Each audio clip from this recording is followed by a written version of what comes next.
The TL Talks are back. Join the conversation, cultivating the affluent U.S. consumer and the opportunities ahead. Our TL Talks during the pandemic reached an audience of 80,000, motivating professionals to innovate, to rethink, and to keep moving forward. Time and money with our team is not just the property itself, it's the relationship often with the owner. The biggest challenge really, like it was touched on, is obviously communication. It's staffing. We all know that time is money, right? So it's really more segmentation. It's now just managing the quality, the caliber that we can deliver as well. Our strategy as a group was to diversify a lot the markets. Came out of all of these is that we changed our strategy. So what we've tried to do in terms of we try to alter the behavior of 400 members a little bit by giving them guidelines and deadlines. I think it's the advisors' jobs to kind of lead the charge, making sure that it's possible that you won't have this if you sit in your hands for a little bit. Don't miss it. Welcome back to another TL Talk. It's a pleasure to be back and offer another session of insights into the luxury travel. I cannot be happier to be here with an incredible panel, and thank you again for joining us online. My name is Tina Lear. I am the founder of TL Portfolio. We are a firm with 12 offices and an amazing team of 25 women and soon to be one man throughout North and South America. We offer sales and marketing representation, PR, branding, digital content, and events management throughout North and South America. Our TL Talks during the pandemic reached an audience of 80,000, motivating professionals to innovate, to rethink, and to keep moving. With the support of many of the most brilliant minds in travel, we created a movement of positive energy and hope. Thank you to all the participants that joined us and those that joined the conversation virtually. Your tremendous support made my pandemic challenges a little lighter, and I couldn't be more grateful for the energy we shared. I am honored to have some great friends and respected names in the industry who have really changed the way that travel has been shaped. Tony Abrams, founder and partner at 400. After graduating from Fordham University in 2001, Tony immediately joined the fast-paced world of entertainment production, working at hit shows such as The West Wing and Sex and the City. After 3 years in the entertainment production, Tony decided to apply his skills to luxury lifestyle production, securing entrees to venues which were virtually inaccessible to the average person. He was then recruited by Quintessentially and became Director of North America Membership. In 2007, Tony established 400, an exclusive membership-only lifestyle management firm, staffed by lifestyle tastemakers. Tony, according to recent studies by GWI, high net worth individuals want to feel like they're in the know, right? They want to be part of something special, and you know this better than many. Gaining their loyalty lies in enhancing their status and emphasizing exclusivity, which is exactly what your background is. They're much more likely to describe themselves as confident, ambitious, adventurous, and outgoing, yet private, often trusting only those that they know personally. In the digital world where we work remotely is now more common than ever, connections become even more vital. How do new boutique hotels and unknown destination break through? How do they capture this audience? It's a good question. Thank you for having me. I think it's important for every one of our partners to understand who they're addressing. There's a lot of groups that will come into our office and address our advisors and try to get an understanding of what our clients are going to like. I think it's important for our advisors to also communicate with our partners because we don't want to waste anyone's time. We don't have time to waste. Our clients don't have time. These hotels don't have time to waste. So I think it's important just understanding the culture that we're trying to create and trying to match that up with our clients' needs and desires and communicate with these vendors and properties, where we could possibly send them some business. And how do you think is the best way to do that? So if you have an exclusive property, which is possibly a boutique that you've never heard of, right? Let's take Oxford Ski Company. It's a small boutique business focused on a very niche market. So when you're presenting a new destination, a new product, there is often exactly because of time management. People think, well, you know, I don't know you. Is it really enough? How do I give you time? So there's almost an invisible wall, right? So the hybrid model is the buzzword that's going around. And so we're fortunate to have some of our team in the office, but we're also fortunate to have some of our team spread throughout the country.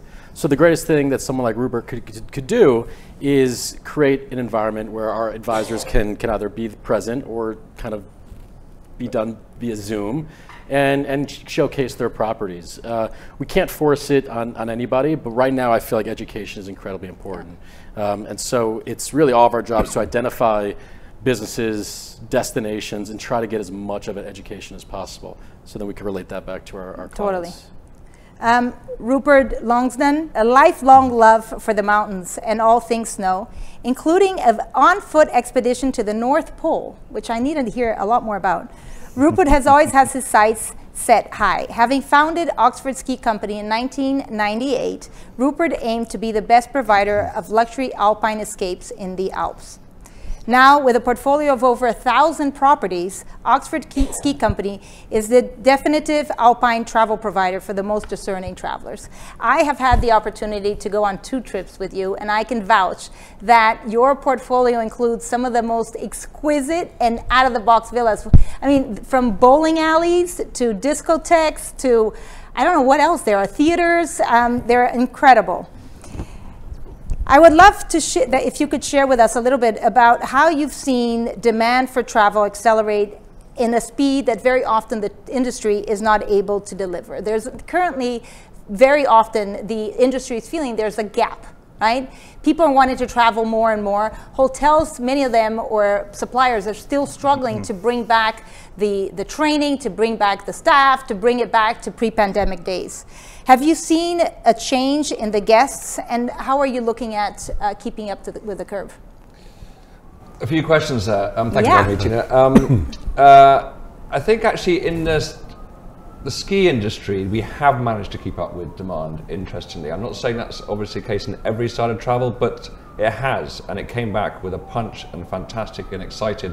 But the investment didn't stop, and there's been a huge investment in the Alps over the last sort of 2 decades. And that continued. You know, there's plans to invest in the ski lift system, the properties, the hotels, the chalets, carried on. So I think even with the pandemic blip bit, it was still there. It was still staying kind of ahead of the curve. So we have managed to match demand, which is good. But what is it that is the demand? I mean, I think last year in the first ski season post-pandemic, people would just like book it. Just straight up, I want to get away, I want to do something. So the sort of challenges of really what they wanted to know, our clients often didn't come out as much because they were just so keen to get something. This year it is definitely back to, and you touched on this, is really knowing your client, really knowing the property, really knowing everything. They are now much more discerning again. Our job as advisors, as expertise is, I think, proving itself even more important. Otherwise, we'll be behind the curve. Yeah. So it's back to really, for us, it is investing time and money with our team in going out, yes, perk of the job, going skiing, but really actually getting to know, you said 1,000 properties, but getting to know them so well. It's not just the property itself, it's a relationship often with the owner. You know, we talk about these chalets with bowling alleys and casinos and what have you. We need to know the owner, what they're like, because actually will they match the client? Because the client's going to be quite specific if he's going to stay in one of those places. You don't want a character clash, not that the owner's looking after them, but a character clash in kind of what they like and don't like. So I think knowledge is so key for us to keep on top of what the demands are now that travel's back. We're going to do our best to build that relationship, not just with our product, but also with our clients by meeting and having those meetings you mentioned. Amazing. Albert Herrera, Executive Vice President, Partner Relations at Internova Travel Group, where he leads various strategic relationships and partnerships to maximize offerings to the organization's premier leisure, corporate, and entertainment travel advisors and travelers. Prior to Internova, Albert was Senior Vice President of Global Partnership at Virtuoso. During his tenure, which lasted over 17 years, he directed key relationship with Network's product portfolio and elite advisor membership.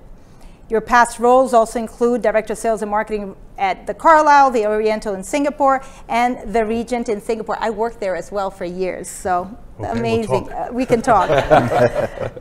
Albert currently serves on the board of directors of the International LGBTQ+ Travel Association, and you're also a member of the Forbes Travel Guide Strategy Committee and IHG Global Luxury Travel Board. So, Wow. Internova Travel Group consists of over 100,000 travel advisors worldwide and ranks as one of the industry's largest travel service company. Wow. That's 5 times larger than your previous employer, which is already a huge company. As it pertains to the organization's premier luxury department, what is your greatest challenge today? Okay, well, that's a lot. Thank you, Tina. I want to back up first about the 100,000 because that number can be daunting to a lot of partners. No. Well, what is that? No. So I want to debunk the myth or really tell a story of what Internova is, because it is a bit complicated because it is a byproduct of 52 acquisitions in 15 years, which has brought the Internova brand together. So we have 3 distinct units. The Travel Leaders Network, which is a consortia. We have the Travel Leaders Corporate, which is truly a TMC, big corporate business.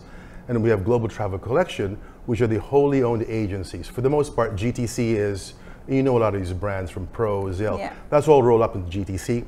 So these are all wholly owned. So technically that is the host agency that we focus on, especially for you in the luxury space. So with that said, we have business for everyone. Maybe premium, maybe luxury, maybe MICE, there is that. So in the luxury segment, the GTC, if you look at the scenario today in travel, what is the biggest challenge there? Because that's in itself a big chunk.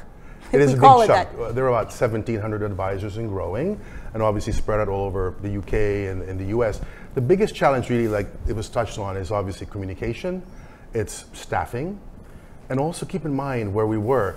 It was famine for a long time, then it was over feasting. Everyone is drinking through a fire hose right now.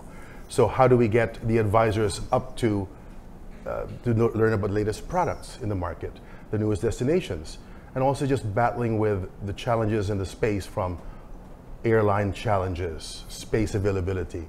That's a good thing to have, but it's also just keeping the communication going. So it's a lot of internal communication, a lot of training, a lot of also segmentation. Since we have their data, we know what they booked, where they're booking, and even the future patterns. We have all that. It's helping the partners, like your partners, and also our advisors be more focused in qualifying their book of business. Because it works both ways. Sure. It's no longer about just saying, tell me your story. It's also, what is the time I'm going to invest with you so I can hear your story as well. Yeah, no, that's true. And in the education that we're so in need of, it's very important, and this is something we work a lot, is in the exchange of information. Because before you would go and you go, this is what I have, blah, blah, blah. No. And the secret is actually tell me what you need, then I'll tell you what I have, right? Because there's so much that we can offer. But yeah, they also need to know what they don't know. So how you spin that in the right story, that way it's not about the old joke about the marble bathroom. It's about what's unique and special and what's different in that destination. Sure. No, super important. Desislav Gospodinov, Director of Sales and Marketing for Lily Beach Hotels in the Maldives, started his career in Bulgaria with renowned brands such as Hilton and Starwood. He's known as an expert in the Maldives and has occupied senior roles throughout his career, including General Manager and Director of Marketing, spanning across Europe and Asia. Desislav, Maldives was a destination that did not see a downturn during the pandemic. And it continues to grow in the luxury as it accelerates. Maldives continues to prosper.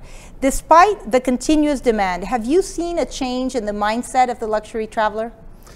Well, I mean, Maldives has benefited a lot out of the pandemic, to be honest, because it was one of the first destinations that actually opened, right? And that gave a lot of boost when it comes purely to the marketing element. And it was kind of a free marketing that we got, which kind of set the pathway for, for the months or the years after the pandemic. So we have seen kind of a constant demand, and even markets that were not reachable. For instance, Brazil was not there, and all of a sudden it appeared on the map. So you can imagine how is it a long-haul destination all of a sudden becoming one of the leading destinations for our properties, not in general for the destination, but we can see certain markets have picked up enormously.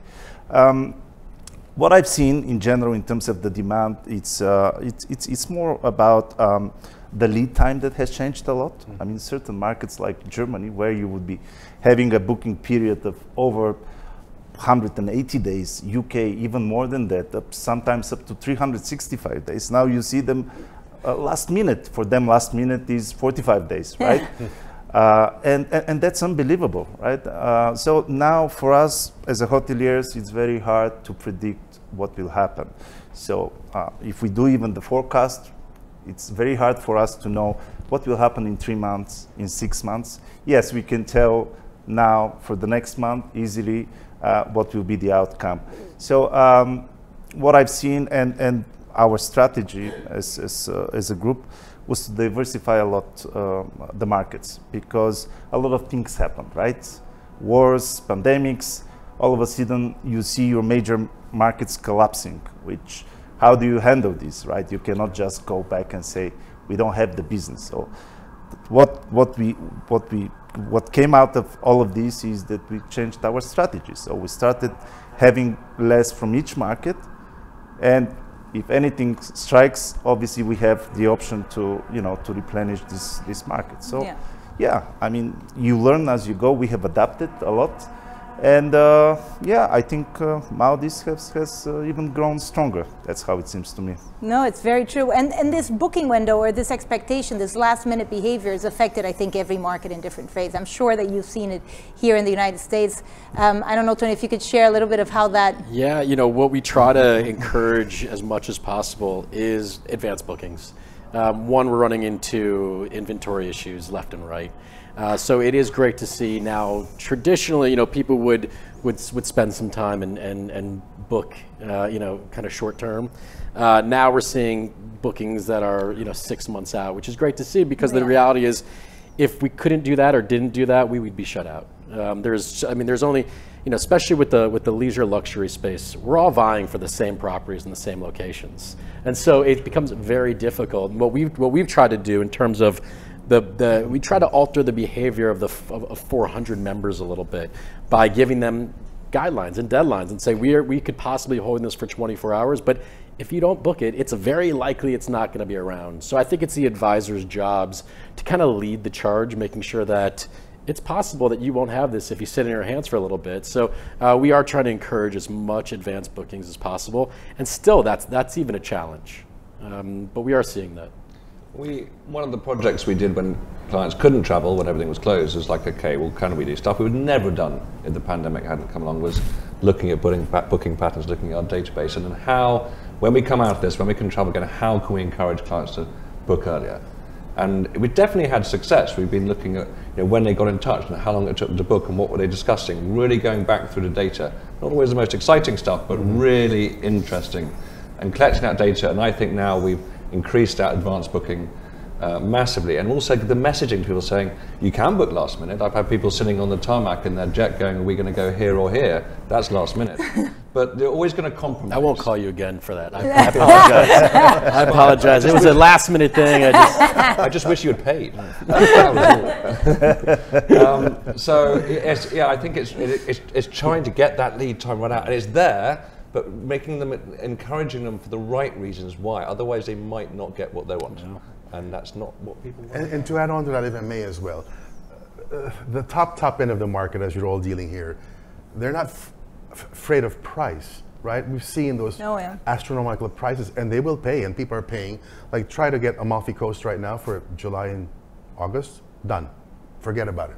It's not available. Yeah. And people will pay top dollar for that. So it's just a matter now, like, how the advisors in this case communicate that with their clients, saying, as Tony said, book now or you're going to lose it. It's not a scare tactic, it's real. Yes, some of the help, you know, one thing that I've noticed, especially we're also dealing with Capri right now, is that they had a little bit more favorable cancellation policies, which is great. So for example, La Palma, which is a brand new hotel from Ochre Collection, they're allowing 30 days prior to check-in to cancel without penalty. So we're saying to the client is, let's book this right now. So at least we're holding the inventory. And let's make sure that we're all gunning towards those, at that 31 days, let's make a decision if this is something we're going to do or not. So I have seen it. I've seen a lot of our partners have a little bit more of a flexible cancellation policy to at least promote people making a decision sooner than later. And it's amazing. We work with an amazing DMC in Europe, Queen of Clubs. Yeah, of course. Everybody knows Jen and Filippo. And over the years, you know, it's always been they hire us to grow the market. So the job is go out there and seek leads and drive. And amazingly enough, like the last 2 years, now hopefully it's going to change a little bit.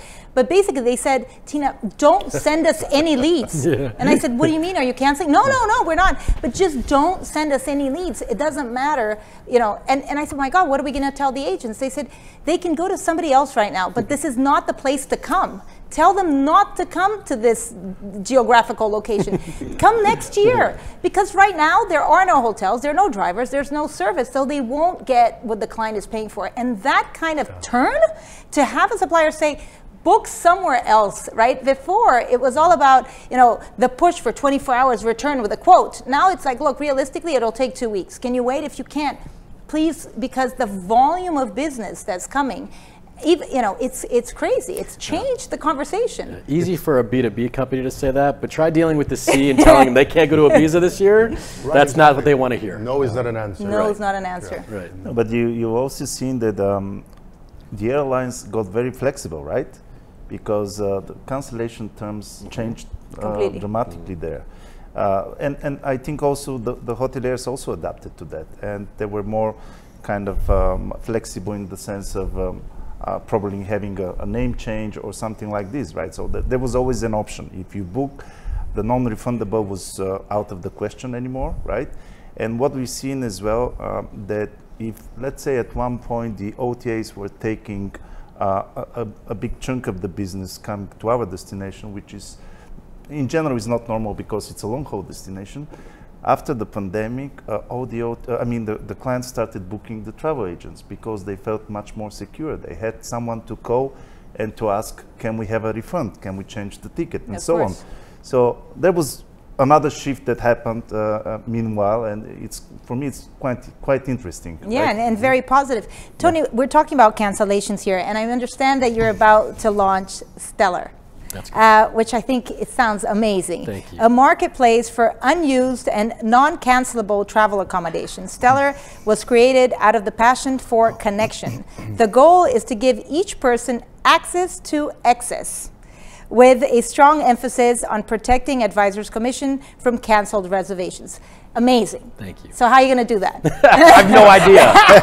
It sounds really good. Awesome. I'm going to work backwards. You start with that, and then I'll figure it out. No, so let me take my travel advisor and agency hat off for a second. So I know what it's like spending a lot of time planning a trip for somebody and then them canceling. Yeah. And as an advisor, that's the last thing we want. We're fortunate where there are some portfolios around the world that will still give commissions on canceled reservations, but 99% of them do not. And so the idea here is to create this pool of accelerated consumers that skew high net worth to ultra high net worth that would love that villa in St. Bart's that they wouldn't have been able to get. And so someone else's misfortune, that might not be the right way to phrase it. It's someone else's opportunity. Is someone else's opportunity. So it's just really connecting the dots. And so what we want to do is take this and scale this to every travel agency in the world and say, listen, let's try to protect your commission here. And so that's the strategy, which we're very excited about. You know, this was kind of born out of COVID, where we were all spending a lot of time losing a lot of money. And you know, this whole concept and idea is to make sure that we're kind of paying it forward, that these advisors are able to pay for the work that they've done, and not at the mercy of a canceled booking. Yeah, no, and everybody benefits because you know that empty villa last minute is an empty villa, and there's perishable inventory. Yeah. It's perishable, yeah. Yeah, for sure.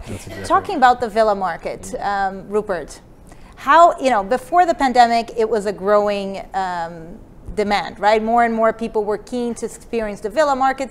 There was always there was often a challenge to say, well, if I venture out of a hotel structure, if that villa is not within a brand, am I risking service? How do I guarantee? That used to be the conversation. Villas during the pandemic did very, very well. You're a specialist in that. Are you seeing that growth? Are people more comfortable? What's happening in the villa market? Yes, it's very exciting. I think it would be true to say 20 odd years ago it was a slightly secondary class, that's the right word, type of product. It just didn't have the quality, didn't have the service to match. Now it's gone the opposite way. and they are absolutely challenging. These private chalets, villas in the Alps that we specialize in are challenging the best hotels in a lovely way. This is complimentary, if you ask me, nothing more than that. I think we're lucky. It's been some of the most affluent, successful, lovely people have decided to build some of the most amazing properties in the Alps, and they've also allowed people to go and rent those and enjoy them, and they are pushing the boundaries of standards. And generally, I think those sort of people have made their money pushing the boundaries, doing various different things, and therefore when it comes to being excited about something they're going to build, they're able to make it just better and better and better, and it just keeps kind of getting better. And what is it that people want to have now? I think now they want the space, I was talking to someone this morning, to enjoy and what's the word, celebrate and party. And this is where the villa, the chalet comes into its own. And in them they have party spaces, they have DJ rooms, they have whatever. But people want to have their week there in privacy, being looked after to the high standards that anyone would expect on these holidays. But in that week, they now want to have a celebration. They want to invite people around. They want to have a drinks party or throw a bigger party. We didn't see much of that pre-pandemic. Now it's like, it's not quite, it sounds a bit, this might not happen again, but like going, look, we're going to go and do this. Let's really make it good. What could we do that would be different? And I think this is where a villa chalet comes into its own, because you really can make it your own to make it different. And it's exciting because people are like, what can we do? Yes, we're expected to eat good food and have good drink and be looked after well, but what else can we do with this space to make it really good? And it's amazing, you know, when we were in Courchevel in December, we had the good fortune of one of my other beloved clients, Mark Elias from the Little Nell, joined us, which was amazing. And the Aspen is that destination in the US. Like it has that premier skier mentality. And one of the things that we were discussed is that quality and caliber of villas in the quantity that you have in the Alps doesn't really exist in the States yet. Do you see that? Is there a lack of product? It's really inconsistency here in the United States or even certain parts of the world. Because obviously the villas you work with, I'm sure, are vetted, expected and all that. When you're dealing with a broader base of villas, it's through brokers sometimes. And those villas may not have been seen or inspected in like 5 years, and you know upkeep is important. So that's where, from a travel advisor perspective, it's making sure that when they're able to book a villa, and people still have villas, there's always a demand for it from our end, for everyone's need really. It's just a matter of what are the standards, what are the guarantees I have that I'm booking $30,000 a night villa, it's going to have the following things that are all there. Yeah, and that's where there's a lot we won't take on. I mean, every lovely owner of these places think theirs is the best. And often the first question he says, have you been to anyone else's? No. So how could he know that yours is the best? Because they keep going back to their own for their 2 weeks. Sure. We're lucky enough to go and see them all, work, you know, really get to know them. And that is it, because, and some we say, no, I'm sorry, it's a lovely place, but I know this isn't going to work. Sure. I couldn't take that risk of putting in a client because it isn't going to match. No, and it's really mind-boggling, the kind of experiences. But that's 20, I guess for us it's the experience of doing it over a long period of time. We know where to look for the cracks. Sure. To make sure. Yeah, and there are not many there, but sure, yeah, if there were, you would see it. But Albert, you have a vast experience in consortia and travel shows. What do you think is the next evolution in the segment? Wow. Well, the evolution with all this in the world we all live in, since having been through tough 3 years for all of us really, is we all know that time is money, right? And also the way we communicate and connect with people is very different than what it used to be. We're all strapped for time, we're all strapped for how many hours we can do in a day or what we can learn. So it's really more segmentation. Based on what we've done, people are looking at smaller, more meaningful connections. Events that people can get to meet everyone. You want to look around the room, you want to maybe make sure that you have everyone there that you can connect and also learn from. We're in New York City. I'm fortunate enough, you're here. We're fortunate enough to say that we can get to see a lot of people and we connect with a lot of people, but we have people around, like advisors don't get to meet with those that come to New York more often. So our goal is, how do we bring those to these smaller, more meaningful, purposeful events that truly are qualified? Curated. Yeah. Because as you say, like we say it, like from a hotel perspective, like Queen of Clubs is telling you, don't send me business, They want you to actually qualify Yes. the business you're sending them, because if it's a CEO from Tony, they'll take it because they know it's qualified, right? They Yeah. don't Or want Tony any- on his jet. Yeah, there you are. Tony, Yeah, Swipe the card. I'm arriving in a moment. Yeah. So that's what it's about, really. Smaller, meaningful, and also a qualified audience. Yeah. Qualified. Yeah, it's all about less is more, right? It's not about, we walked away from the pile of business cards that you come back with just, to actually saying I have these and I know them and they're qualified and I can rely on them. I think that's the importance of that personal relationship. Indeed. And again, back to we don't know what we don't know, but really, I think we're all like extremely well connected right now to understand what we really are missing out on if we are. Very much so. My last question is, you both have a very different model of the agencies within Internova when looking at 400, right? There is a growing demand in the industry or trend for an IC model, right? These agencies that are growing in size and really defining themselves by how many ICs. 400 is the opposite, right? You don't work on an IC model. We do not. You have in-house, part of a culture, part of a, why that decision? Where is there a right or a wrong, or what is? Thanks for asking that. That was done intentionally, and I'll tell you, 400 is a 17-year-old business, and that's 17 years worth of really deep-rooted relationships. And so with our business kind of departmentalized with travel and with dining and hospitality, we want to make sure we're controlling the experience and the communication that we're having with our vendors. And while I know and respect so many incredible independent contractors, for them to come into our ecosystem, we want to make sure that we're controlling as much of the dialogue as possible, because the reality is the same way we can't send a client to a hotel anywhere in the world and act up, it's a bad behavior it's a bad look to our business, is the same way that an independent contractor might miscommunicate how we as 400 would initially communicate. So we've done that intentionally, and I think it's worked okay. Kind of. I think you're doing okay. We're doing all right. You should pay that bill at Oxford Ski Company, humble. but other than that, Swipe the card. yeah. How do you see it, Albert? Evolution as well. We see that the advisors who actually worked really hard during the pandemic, their business has tripled and quadrupled. Those superstars have gotten even more superstarish, so to speak, a different echelon now. The advisors who were hesitant to be involved and engaged, like you with all your podcasts, right? Those that sort of stood by and waited for the pandemic to come back, their sales are flat. So what we're doing now is we're actually looking at, because time it's resources, it's also resource heavy. So we for those that are not making that sort of that level, so to speak, we're having them either look at another option within the family of the brands that they can sort of boost up their business again, because we need to make sure that the top advisors that we have are looked after and have the right product and I guess you might say the tools as well, the financial model for them. Yeah, it's amazing. The size of the market has space for everybody.